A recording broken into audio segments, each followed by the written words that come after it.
Welcome to the T3 Podcast, Episode 8, Week 8, 2022. This is a weekly podcast discussing tech, travel, and tracks. When it comes to tech, I will mostly talk about the M365 space and what I know regarding open source. For blockchain and crypto, I will refer to various experts. For travel, I will touch on cities, countries of interest, particularly how the global situation impacts travel and tourism. Tracks means beats and or instrumental music. I will let you know what I am working on and mention my music YouTube channel. A quick disclaimer, I am not a travel agent, a lawyer, an accountant, a doctor, scientist, etc., and do not offer such professional advice. I will enact fair use during this podcast. Please read the disclaimer upon request. This week I will cover various technologies, that being the most popular front-end frameworks in 2022, Microsoft Power Automate from Power Platform of M365, and NFTs from blockchain technology. As mentioned, I will be discussing the most popular front-end frameworks in 2022. Firstly, what is a front-end framework? A front-end framework is a platform for developing your front-end, simply put. It generally comprises some way on how to construct your files, associate data with DOM elements, styling your components, and make AJAX requests. In short, there is obviously more to it than that, but that sums it up.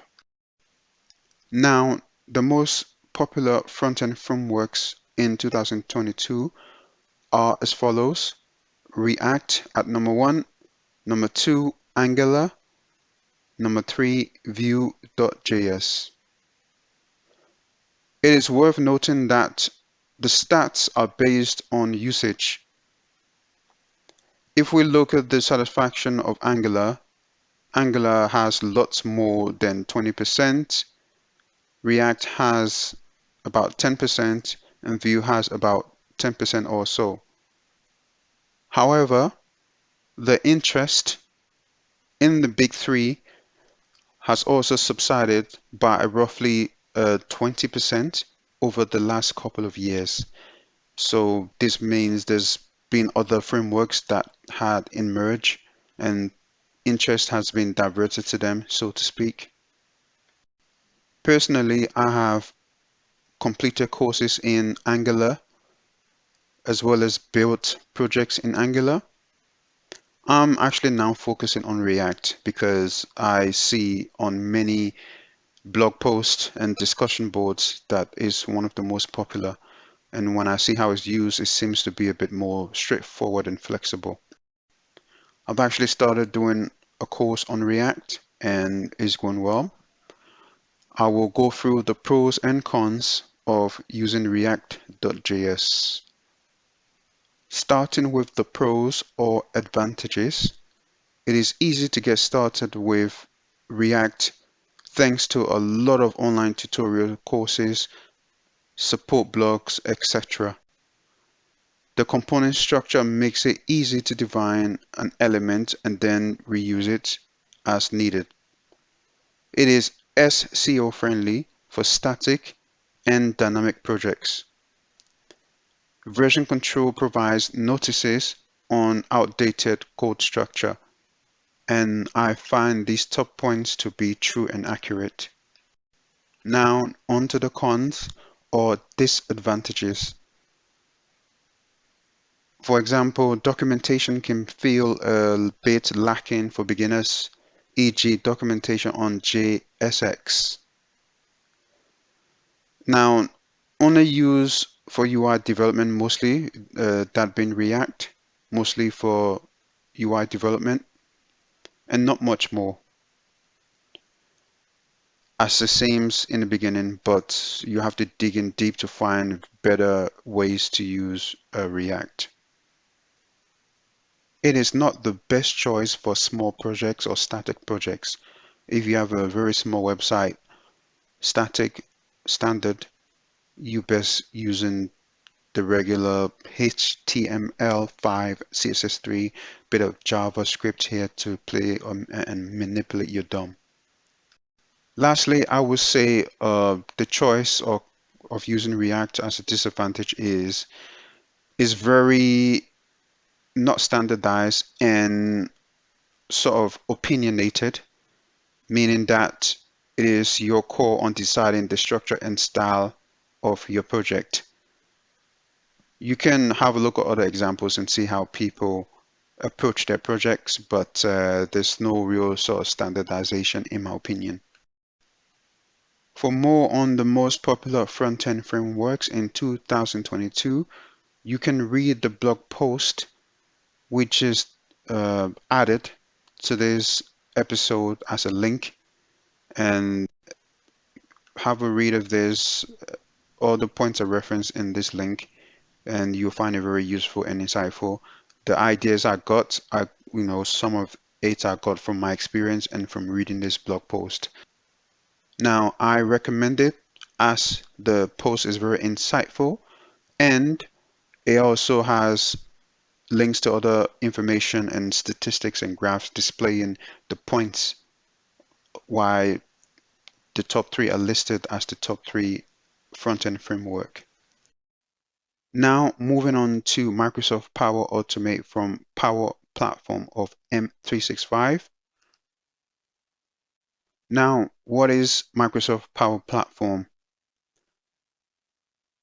Microsoft Power Platform is a line of business intelligence, app development, and app connectivity software applications. Together with this, Microsoft developed the PowerFX low-code programming language for expressing logic across the Power Platform. Now, this low-code or PowerFX language is similar to what you use in Excel logic and coding, so to speak. In practice, Power Platform consists of four services, that being Power BI, Power Apps, Power Automate, and Power Virtual Agents. Today, I will be focusing on Power Automate. According to Microsoft, Power Automate aims to boost business productivity to get more done by giving everyone the ability to automate organizational processes. I would say Power Automate is a service that helps you create automated workflows between your favorite apps and services to synchronize files, get notification, collect data, make REST requests, and much, much more. I have been using Power Automate heavily over the past sort of 2.5 years to automate business processes. What I found out recently is that as well as Power Automate being something virtual that you do on your computer and on Microsoft Cloud, there's actually a physical button that allows you to trigger a workflow. Yes, you can trigger a flow or a Power Automate flow using a physical button that you press with your finger. You can do this through using the service provided by BTTN or www.bt.tn button in short.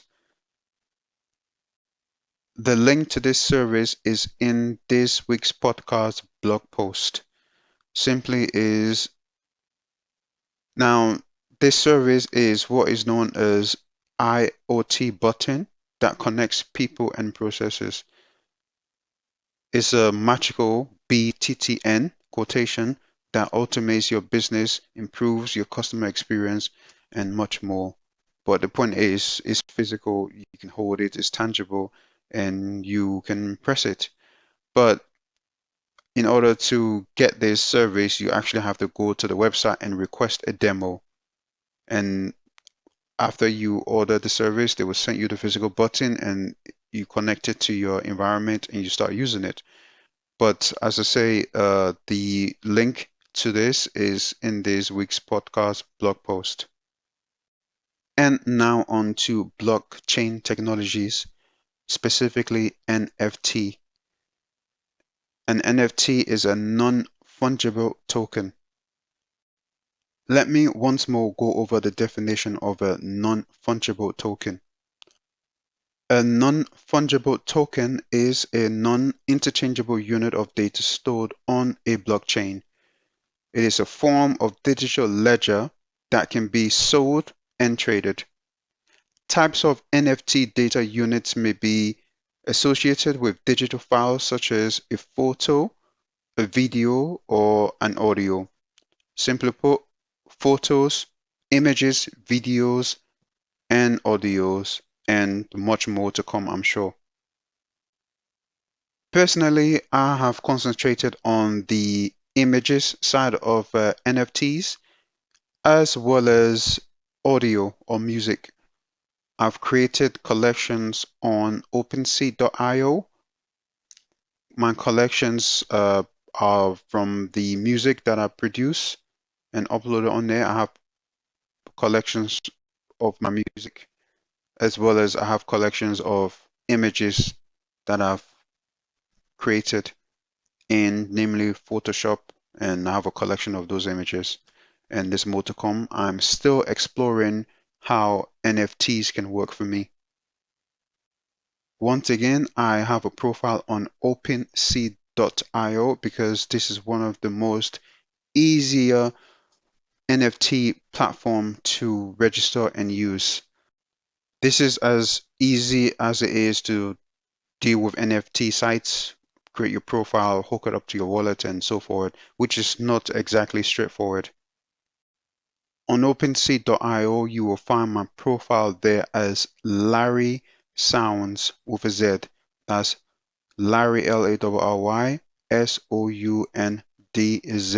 Larry Sounds. Still within blockchain technology, but moving on to DeFi trading. So I have been approached to do cryptocurrency trading or DeFi trading, which I find to be very interesting and when done well can provide you with passive income. This particular group, the price for training is very, very expensive. So I had a conversation with them. I got some pointers and got the gist of what the training is about as much as I could. After this, I went on to my favorite training platform, search DeFi training, and found training courses, many of them highly rated at, I would say, between 1 to 5% of the cost of these, of the other group of guys. So this is what I'm going to do. I'm going to go on my favorite training platform and train in DeFi trading for much less.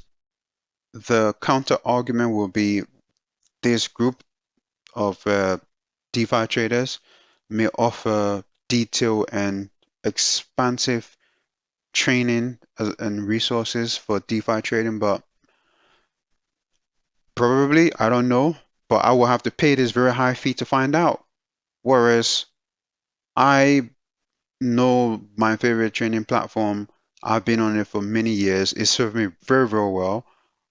I've got qualifications through doing their courses, and I find their standards to be exemplary, very high standard, and I'm very pleased with them. So I'm going to go to this platform, sign up for DeFi trading courses because I probably have to do more than one, and I'll start from there. Let me leave you with my latest upload, which is called Treehouse. It's a jazz hop lo-fi type beat. It's very smooth and calm. Please check out my YouTube channel where I upload all my music, which is Larry Sounds. That is Larry, Larry Sounds, Soundz. The link to my channel is in this week's blog post.